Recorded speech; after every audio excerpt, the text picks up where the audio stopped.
Okay, I hope this comes out clear. I decided to make another video about the Salon Perfect. Is that the name? Yeah. No polish update.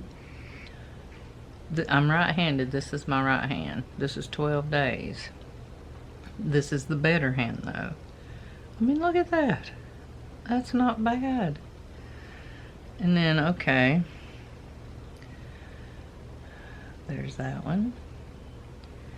And I'm a custodian. I clean, and I go out to this big metal garbage can with this big metal handle, and my hand slips on it all the time. I'm always banging them around. Now this one, it started chipping, and then these new sharp scissors raked across it and made it worse. So I don't know how much of that is caused from the scissors, but it was chipping before that. And then there's a little wear. I mean, it looks like it could be touched up for another week, but it might start with, breaking off if you did that. I don't know. But it took forever to dry. But it may be worth it. Now, let me show you on paper. If I can get it on there. Okay, where are we? The day I painted. What does that say? August something. I don't have my reading glasses on.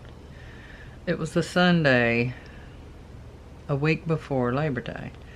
So I painted them that day. I went all these days. Then, okay. Then Labor Day's right there. And all these days, and there's today. That's a lot of days. That is amazing. And I'll show you something else. On my phone, this little thing, I'm always digging it out with this nail. Just, I'm constantly having to dig it out. And look at that. So, yeah. Pretty good. Bye.